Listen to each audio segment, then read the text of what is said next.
we have now officially ended periods 1 through 3. Okay? We are now on period 4. So, the nice thing about period 4 is we now get to slow things down substantially. So now, instead of rushing through history, we're going to spend a month on period 4. Okay? So if you are one of those people that, in theory, the best solution is to have a binder that has separations between the periods, this is all going to be period 4. Okay? So, we have to think back to what we've learned previously about period 4. Okay? So first off, think about the end of the 1700s. Who remembers what the president's name was at the end of the 1700s? Anybody remember? He was the last president we talked about. John Adams. That's right. Good. Okay? And with your thumb, I want you to decide, based on what we know about John Adams, if he was a good president or a bad president. Go ahead and use your thumb. Now, most people would probably say bad. And that's mostly because of what? The foreign affairs. You guys remember XYZ affair, the quasi-war. He wasn't that popular. So do you think he gets reelected for a second term? Nope. He's going to be our first president kicked out of office in one term. And by the way, make sure if you are using your computers, using them for good and not evil. Some of you really enjoy video games in this class. Please avoid that. All right? So anyway, so instead, a new president, which is the old vice president, gets elected, and that's going to be Thomas Jefferson. Now, Thomas Jefferson, do you guys remember what political party he believed in? He was the Anti-Federalist. Good. And that's a simple term for what? What's the big name? Democratic Republicans. Okay, Republicans come in 1860. So, Democratic Republican. Make sure you highlight that. That is on your first or second bullet. Make sure you know that he is a Democratic Republican. If he is a Democratic Republican, does that mean that he believes in big or small government? Small. Very, very, very small government. And so we're going to go from a president that believed in massive foreign affairs and different things like that to a president that's going to advocate for much more smaller government. Now, fun facts about Thomas Jefferson, he is also on your $2 bill. Anybody ever seen a $2 bill before? Yeah, a couple people? Yeah. So my grandma is like, you don't need nice gifts. You need a $2 bill because in 100 years, that $2 bill will be worth $25. That's what she always tells me. So I have a nice little collection pooling of $2 bills. The reason why she says that is because $2 bills are a limited edition. They are not in mass circulation. And the reason why is they did it as like a promotion kind of a thing for the economy. And they thought everybody was going to love it, but they didn't. So instead, it remains in banks. So a lot of places, like I have like emergency $2 bills where I'm like, okay, I really need a snack today, so I have to use my emergency bill. And I went to go use it here at the vending machines, and it doesn't work. Okay? So while it should work in theory, so if you bring it to any place, you can use it. It's the same reason why you can use a $500 bill. Those stopped being in circulation. Although I highly suggest that if you find a $500 bill, not to use it because it's worth about $5 million. So I highly suggest that you keep that and you sell it instead. But $2 bills are supposed to eventually not be circulated anymore. So put one in a safe and then maybe one day it'll be worth a bunch. Or it'll be worth absolutely nothing. And you can use it as like a fire starter or something like that. Okay? All right. Although technically it is illegal to burn money. So probably shouldn't use it as a fire starter. But anyways, other interesting things about Thomas Jefferson. So Thomas Jefferson in the play Hamilton is a really, really big deal because he is played by somebody who is black. Why that's such a big deal is number one, it breaks the color barrier. But also number two is that, we'll learn about this in a little bit, but Thomas Jefferson had over 300 slaves. So for him to be played by somebody who's black is a really big deal. And we'll talk about that a little bit later. It's going to get a little scandalous in here. But we're going to wait about 15 minutes to talk about that. Okay? Other things that he did. You guys remember what he wrote? The Declaration of Independence. Now, did he kind of take a lot of that from John Locke? Yes, but it's not plagiarism if you reword it, right? So instead, he takes John Locke's ideas, he creates the Declaration of Independence, and that's what makes him so famous. Now, what does he do in the government? Now, remember, Democratic Republicans think small, and he wants to get rid of all the craziness that's happened in the past. So the big thing that he's going to do, and if you will star the third bullet, he drastically reduces costs, which massively makes the government smaller. Now, what is our number one part of our budget right now in the United States? Our biggest thing. Military and defense. Right now, it's 58% of our money in the United States goes towards the military. So what's the best way to cut funds? You cut the military. Okay? So that's the biggest thing that he does is if you want to do an arrow down for dramatically reduces the cost and go down to cut the army. So he is going to massively reduce the military to only about 5%. So imagine if right now in our government, if we reduced all of our military to only 5%. Okay? Highly doubt that would ever happen, but it could. Now, he gets rid of the military in order to be able to reduce costs, and he also cuts a whole bunch of costs. Like, he gets rid of almost everybody in the government. He goes down to like maybe 8-9 people that help run his government with him. But the real question that people start to ask is, does he go Hamiltonian? Jefferson believed that he is only going to be a Democrat or Republican, and yet he did do some things that are more into the Hamiltonian market. So, for example, a tariff. Okay? So make sure that you know that he kept the tariff. That's one really controversial thing that he does. Now I'm going to explain to you what a tariff is. Okay? And I'm going to use, because I'm really hungry right now and I want a taco, I'm going to use avocados. Okay? Because guacamole is absolutely delicious. Alright? So, I want you to pretend that you're going to buy an avocado. Now, here in the United States, does anybody know what the number one state is that creates avocados in the United States? It's California. California avocados. That's why I have like avocado toast and like fancy avocado places. Okay? Anybody know what country outside the United States we get the majority of our avocados from?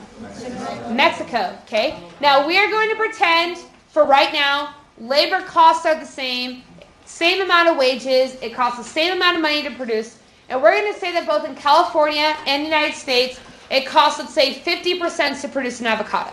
Okay? Now, if you go to the store today, you don't pay 50 cents. You pay about $1 per avocado. And the reason why is, you got shipping and they're trying to make money at the store and blah, blah, blah, blah, blah. But you will notice something. And you can actually see this if you watch where you purchase your avocados from and if you notice what the sign says. Do you think you pay more for Californian avocados or for Mexican avocados? Mexican avocados. But let me explain why. Okay? That is because of what we call a tariff. So here's how it works. Our government wants you to buy American. If you buy more American jobs, more economy, better for the world. Okay, or at least America. Okay? So what we do is we add a tariff. So even though it's 50 cents in California and 50 cents in Mexico, there's an additional 10-cent cost to the Mexican avocados in a tariff. So even though it's the exact same, you pay more for Mexican avocados because they have to pay a fee. So if you want to put next to a tariff is a tax on imported goods.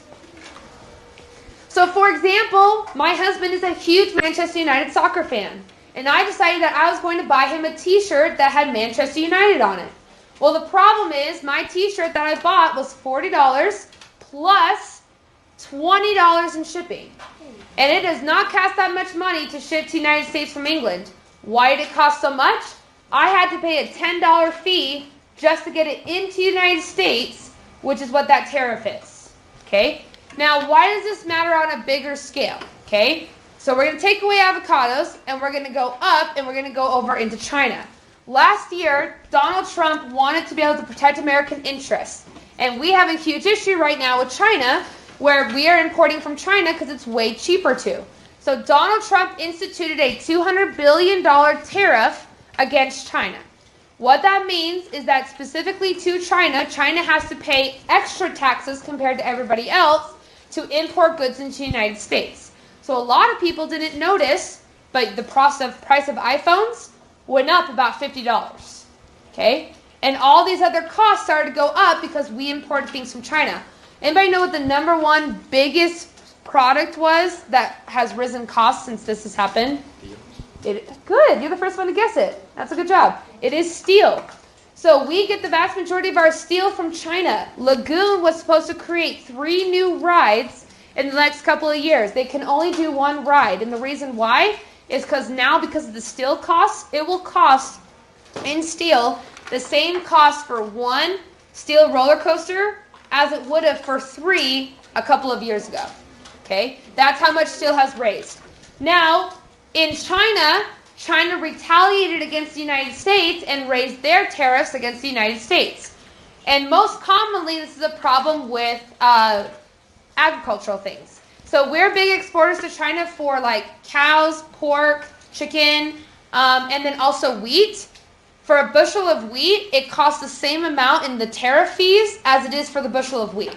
So if it's $50 to ship there, it's like a $50 fee on top of that. And so the tariffs have risen up so much that the farmers aren't making any money exporting it to China. And so China's beginning to lose a lot of agricultural things because of that. So we have all these like trade wars with tariffs. Okay? Now, other things that he does too, while he keeps the tariff, he does cut all taxes. So all sales tax, there's no taxes, property taxes are gone, state taxes are gone. So he does reduce costs, but he does keep the tariff. One more Hamiltonian thing that he did too is he created the post office system. However, you only got mail about once a month. Okay? So not something exemplary that happens from there. So in terms of what you need to know about Thomas Jefferson that we talked about before, this at the bottom is the key concept. If you can read the bottom bullet and know what it's talking about, then you understand Thomas Jefferson. Okay? But we want to talk about one more up here, which is the second one on social equality. Now remember, in the Declaration, he wrote down, all men are created equal. Is that actually accurate at this time? No.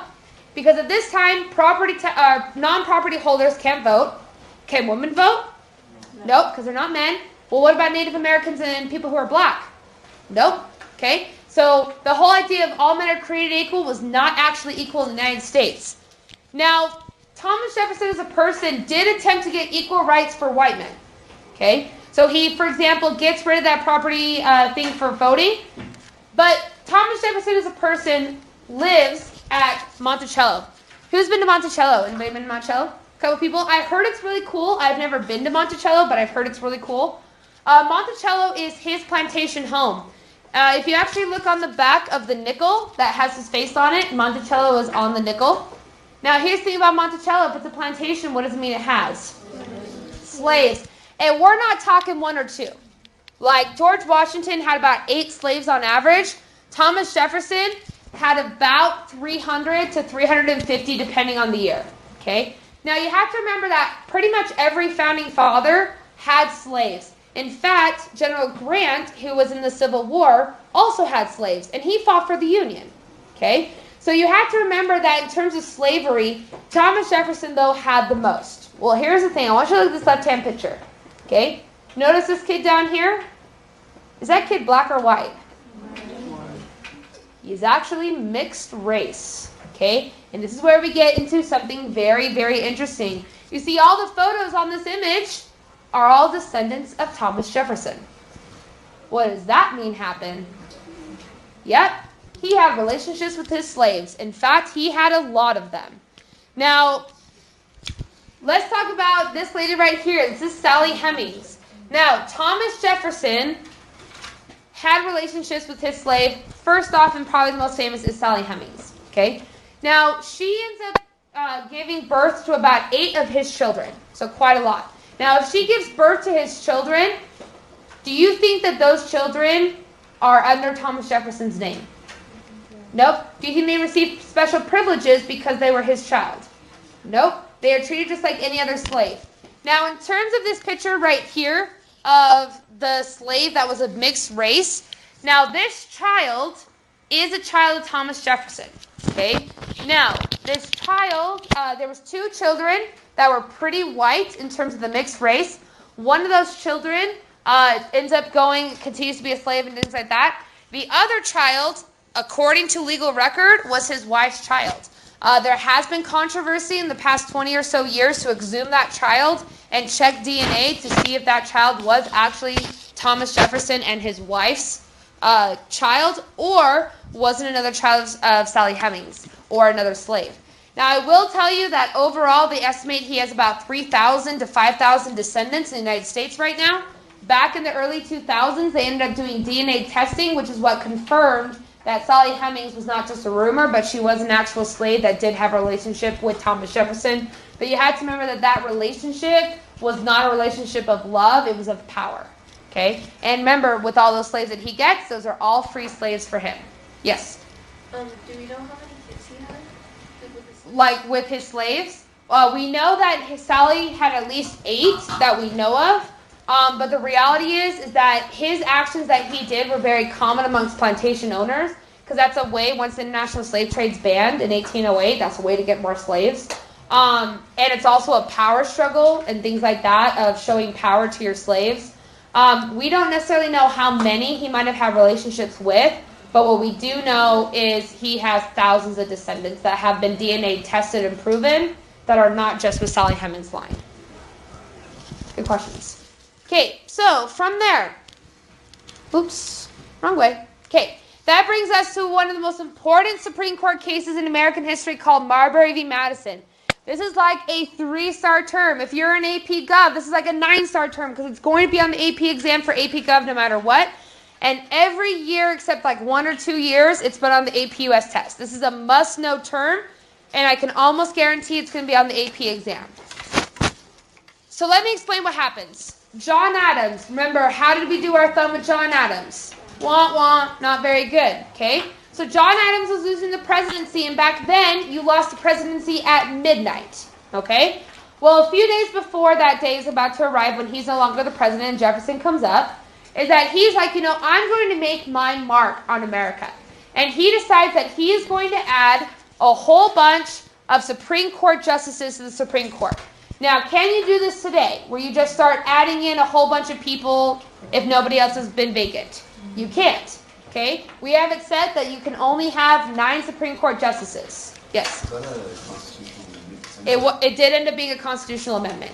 And New York had like 15, right? well, he appointed 15, but we'll talk about later, that all gets declared unconstitutional in the Supreme Court. Yeah. Basically, FDR, did he break the law? Yeah. Did he go to the Supreme Court to decide that? Yeah. So what he does is he adds a whole bunch of people that said that they would support him and said the New Deal wasn't unconstitutional. Even though it kind of was. But we'll talk about that in like 6 months. Okay? So look forward to that in 6 months. So he appoints all these judges. So now we can't do this anymore. Now you can only do it by appointing somebody after somebody has died. So does anybody know how long a Supreme Court justice serves for? Life. In theory, you could go until you die. Now, most people end up quitting a little bit earlier or retiring earlier due to health. But for example, RBG, Ruth Bader Ginsburg, she's been around for almost 35 years, a little bit over 35. She's gone through cancer numerous times. She was just in cancer treatment like 2 weeks ago and gave a dissent in cancer treatment at the hospital. And she typed up if she was part of the arguments. So I highly doubt that she will leave until she actually dies, is my assumption. Now, here's the thing, though, about Supreme Court justices and why it's so important. The more Supreme Court justices you as a president appoint, the better for you. And the reason why is because you are only allowed 2 terms. But if you put in a Supreme Court justice, they are in there for the rest of their lives, typically between 35 and 45 years. Why that's important? Let me give you an example. Donald Trump has been able to appoint 2 people to the U.S. Supreme Court. Do you think that those people that he appointed are going to align or not align with his beliefs?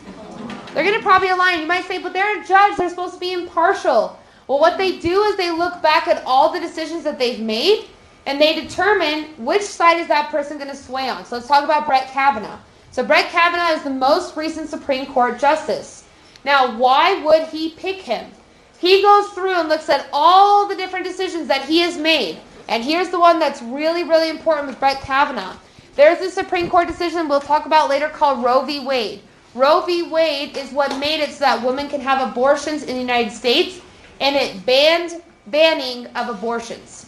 Well, Brett Kavanaugh did a court case a couple years ago that in that confirmation, he wrote that he believes Roe v. Wade was unconstitutional and should be overturned. Now that he's in the U.S. Supreme Court, if a situation on Roe v. Wade goes up to the Supreme Court, what's he probably going to do? He's going to probably vote against it and strike down Roe v. Wade and therefore can ban abortions in the United States. So why that benefits is after Trump's gone, which at some point he will be, Brett Kavanaugh will be there for the next 35, 40 years and probably support his beliefs. See why it's so important to put somebody in? So what does John Adams do? He just starts appointing a whole bunch of people. And on the day that he is supposed to leave the presidency, within the last 2 hours before he's supposed to leave, he is quickly writing up different things and writing up different nominations and signing different nominations, okay? And all these things are what are called the midnight judges. I would highlight the word midnight judges on your paper. That'll help you remember it. The midnight judges are all the people that he hired at the last minute. Well, there's a problem, though.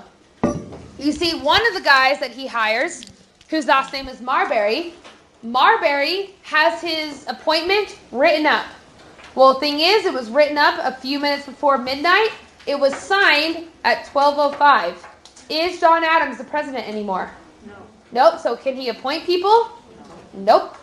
So Marbury doesn't get the position, even though it was typed up, because it wasn't signed. He is not put into the Supreme Court. And Madison, his rival, who eventually becomes a president, then becomes the Supreme Court justice. Marbury is ticked off because he wants to be in the Supreme Court, and he sues Madison for the position. Now, in the end, it doesn't really matter what happened. Marbury loses, but that's not what they're going to ask you. What it establishes is what is known as judicial review, and this is a very important 3-star must-know term. The most important thing that you need to know about judicial review is that it's established by Marbury v. Madison, and it does two things. The first thing is, if you will highlight, it determines the constitutionality of acts passed by Congress and state legislatures. Basically, is a law constitutional or not? That's what it has to determine. Then the other thing that it does, and this is back on the Marbury v. Madison thing, is if you will highlight, it asserts that federal laws take precedence over state laws.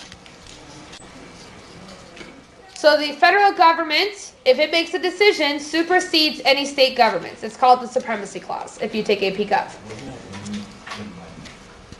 So the Supremacy Clause was in the Constitution, but it was not confirmed. So what that means is nobody had challenged it to say that that was a real thing. Okay? So let me give you an example. We'll talk about same-sex marriage. Okay? So back in the day, states, including Utah, had in their state constitutions that marriage was between a man and a woman. Several people in several different states, but not in Utah, began to sue, saying that that was unconstitutional and that violated their individual rights. Several states agreed and began to change it, and so we had some states like Massachusetts, Maine, and things like that, that made it so that you could have gay marriage. But did we have that in Utah? No. And so people sued based on the 14th Amendment and said that the 14th Amendment protects equal protection, which means if it's legal in Massachusetts, you can't say it's illegal here in Utah. It goes up to the Supreme Court, and they declare it as unconstitutional. Does that mean that Utah can the next day say, we disagree with the federal government, it's still banned in Utah? Can they say that? No, because once the Supreme Court decides it, at midnight the next day, it's now become law. And so, what are some examples of things that are debated all the time? So we'll talk about the death penalty. So this map shows you the death penalty laws in the United States. So Utah has the death penalty. In fact, right now, we actually have somebody on death row that is supposed to die in about less than 2 months from now, that he's supposed to die. Now, he is actually a very interesting case because every single state must have 2 methods of execution. The reason they have to have that is that if one fails, which we'll talk about that example in just a second, they have to have a backup. Well, a prisoner can choose how they want to die. As long as it's legal in that state, they can choose that. And this guy chose firing squad. So this guy has chosen that he's not dying by lethal injection. He's going to die by a firing squad.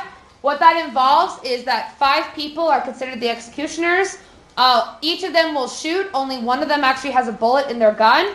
And that person ends up killing them, but nobody knows who has that gun. And it's basically to stop the grief process of not feeling like you're at fault for the rest of your life for the death of that person. Okay? Now, in terms of death penalty states, anybody know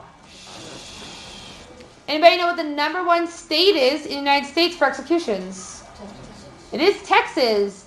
Texas executes between 40 and 80 people a year.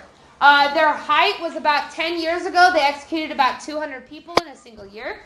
It's very, very high in that state. Now, all executions take place between 9 p.m. and 4 a.m. Does anybody know why? Why do they have it? And it's oftentimes at midnight. It's most famously at midnight. Anybody have an idea of why? What's that? Because the press has to be there. They actually have to have at least 3 press coverages there at the time. It's because of the electric chair. Because back in the day, the electric chair took up so much electricity that they had to shut down the electricity of the city and basically put all the power to the electric chair, or else then people would cause a surge and then it wouldn't work. Okay? So what they would do is they would shut down the grids and then execute that person and bring the power back up. So they would do that when nobody wanted the power. Okay? So that's why it happens like that.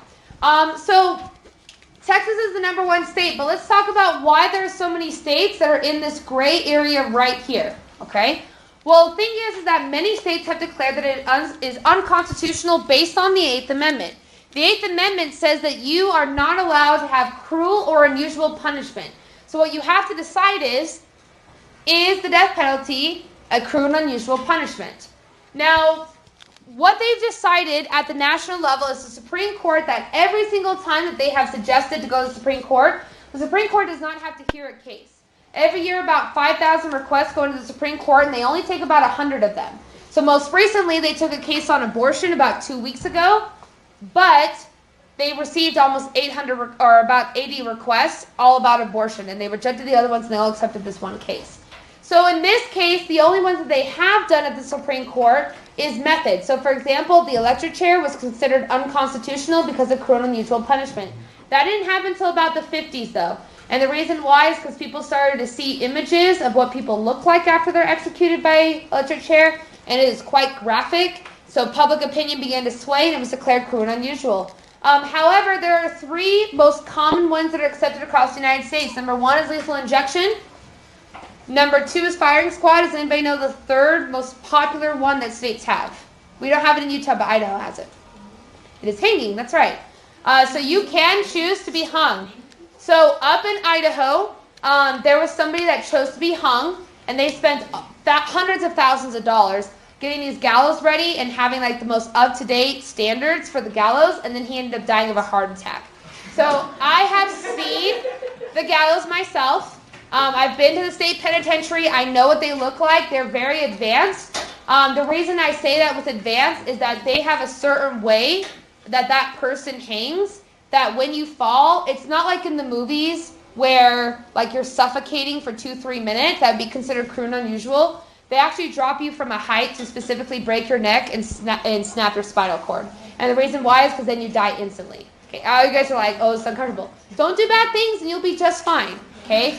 Don't commit bad crimes in Idaho. Yes? Just like Duel and Monticello? Yeah. Is it like outside? Well, so the one that I went and saw is they created that one. So Idaho has what's called the Old State Penitentiary. So they created a new penitentiary like in 2000. And so people were housed at the old one for a long time. And then back in like the 80s, they ended up switching to the new penitentiary. The problem was when this guy requested it, they didn't have a gallows at the new penitentiary, so they set it up at the old penitentiary. So the old one, where like all the ghost tours are, is what they set it up as the gallows.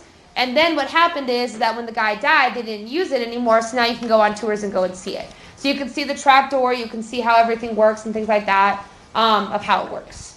But I will say that the last person that I've heard of being hung was like back in the 90s. Most people nowadays die by lethal injection. Okay? But why is it that some of these are controversial? Well, first off, let's talk about California. California is a very interesting state because California has switched their constitutionality about 7 times. Most recently, back in like 2001, they switched back to allowing the death penalty. Now, the most famous reason for this is back in the 80s, they banned the death penalty. They said it was unconstitutional. About 2 months later, the Manson murder occurs. And the problem with the Manson murders is now everybody in California wants the death penalty. They bring it back, but Charles Manson can't be given the death penalty because he was already convicted. And because he committed a crime when the death penalty didn't exist, he got life in prison instead of getting the death penalty because of the Manson murders. Now, what is with all these gray states? Well, things have changed, especially recently. The way that an injection works with the death penalty is that they inject you with about 7 different things. And those 7 different things cause multitude of things to happen. So first, it begins to slow your breathing down. So you begin to calm, it's a calmer, okay? And the second thing that it does is the next one puts you to sleep. The third one basically causes you to not feel pain. And then from there, they have one drug that like stops your diaphragm, so it doesn't allow you to be able to breathe. Then it stops your lungs from being able to go in and out. And the final thing is it stops your heart. So it's a multi-step process. Well, about 3 years ago, a guy was being killed with lethal injection. Except the process, which normally takes between 8 and 21 minutes, well, 2 hours later, he was still alive. And what happened is, if you imagine a fish, and you throw a fish out of water, and you know how a fish like gapes in and out with its mouth, and the eyes bulge out? That's what happened to him. So for 2 hours, they gave him almost 4 doses, and yet nothing was happening. And so what happened is they think that he was at least asleep, or at least couldn't feel anything, but he was just like gaping, and it was like, and that's what he was for 2 hours. And then eventually he ended up dying. And then 2 months later, the same thing happened to another guy. And 3 months later, they gave injections to a guy, he never died. And then what happened is they ended up killing him 3 days later because they finally were able to give him the legal dose, but he never died with the death penalty the first try. And so all these states began to ban the death penalty because of that. So several states right now have an injunction, which means it hasn't been banned, but until they find a better solution, they're not going to allow executions in those states. Okay?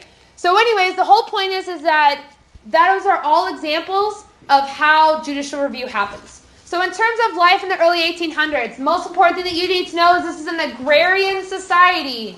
That's the most important thing that you need to know on this page. Everything is agrarian. Up until World War II, about 70% of Americans worked in agriculture. Lots and lots of farmers. Government is always going to be suspect. They don't want to go back to how it was before. Make sure you highlight that property requirements for voting are now gone. That's the idea of equality to all white men. Now you don't have to own property. But then what happens is things begin to get very, very violent. So alcoholism begins to rise, and because alcoholism rises, domestic violence begins to rise. But back then there were no police. There were no people to have law and order, so a lot of people got away with it. One example is this guy named Stephen Arnold. Stephen Arnold ended up stabbing his daughter like 40 times and killed her. He was put on trial. He was found innocent and became one of the most wealthy men in the state because there was no police force to actually make sure that he was convicted. So everything was a very violent time back then, which brings us to dueling. Okay? Now, when you go to do a duel, it is very much like, well, we'll get to that one in a second. I thought it was a different paper, sorry. But it's very much a very civil thing to do. And by the way, if you're playing video games, make sure that you're not playing them right now. Okay? So, what happens in a duel is basically somebody dishonors you. Okay? So the most famous ways that happens with dishonoring is a lot of people will get dishonored. Like, for example, you were mean to me at work. Okay? Or my wife cheated on me with you. Okay? Or you are getting more political aspirations, or you have stolen my property, whatever it could be. There was no law back then, so you settled everything with a duel. Now, you challenge somebody to a duel, and if you are the challenged person, you actually receive a lot of benefits from this. So let's say that this guy challenges you because you cheated with his wife. Okay, something like that. All right? Now, to get your honor back, you go to a duel. Now, the person who is challenged receives many benefits. The first thing they receive is they can choose what weapon they want to use. About 80% of the time it's a gun. About 10% of the time it's a sword due to fencing. Okay? Then you also get to choose where you get a duel at. And then finally, the most important thing is you get to shoot first. Okay? Now, in a traditional duel, normally the vast majority of the time, you show up. Let's not pretend to shoot people. Okay? So, we show up, and all of a sudden your honor's back. So, hey, you showed up, you know what, we're not going to do this anymore. Shake hands, and you all move on. Now, oftentimes duels, though, they can be somewhat funny. So one of the funniest duels that I ever heard of is a guy a guy's wife had cheated on somebody, and they challenged the two guys together. And the person who got challenged, his weapon was an axe. and his location was in the middle of the Mississippi River. Okay? Now, he chose this because he knew that the other guy couldn't swim. So they show up at the Mississippi, they go out to the middle, the other guy drowns, but here's the thing, he also couldn't swim. And he thought, oh, well, I'll just walk out enough until the other guy drowns, but the other guy went farther than him because he was taller, so he kept walking out, and they both drowned. Okay? Now, let's talk about, though, the most epic duel of all time, which is with Aaron Burr and Hamilton. Now, I want you to think in your head about that person at this school who you would say is your academic rival. Okay? They are that person that your teacher always says is the best. They are that person that all you can hear about is their name and how great they are and how many awards that they've gotten and how high of a GPA they are. Okay? And you start to build up this rivalry. Well, in this case, Burr and Hamilton were political rivals, but who do you think always won the positions? Hamilton. So they run for governor, Hamilton wins. They run for mayor, Hamilton wins. They run for city council, Hamilton wins. Burr keeps trying and Hamilton never ever wins, and this fierce political rivalry begins. And in fact, it was so heated that they had like a mail war. So if you think of like a Twitter feud, imagine that with like mail. So like one of them would write like a 25-page hate letter and then mail it off, and then 2 months later they would get it, and then he would write it another mail, and they went back and forth for like 8 years. Okay? In fact, Hamilton hated Burr so much that he once said, I feel it is a religious duty to oppose his career. Okay? Basically, God told me he was a terrible person. Okay? So, and if you are like on your cell phone, I'm telling you an epic story, so you better be listening. Okay?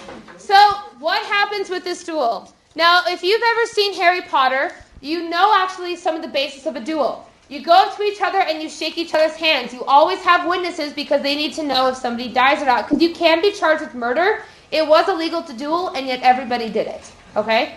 So you go up, you shake each other's hand, you turn away, you take 10 paces back, which is about the distance of this right here, and then you pull out your weapon. Now, the person who's challenged always shoots first. Now, oftentimes, 90% of the times that they would miss because it was so inaccurate back then, okay? And oftentimes, one shot would happen, and you'd say, all right, we're good, shake hands, and you move on.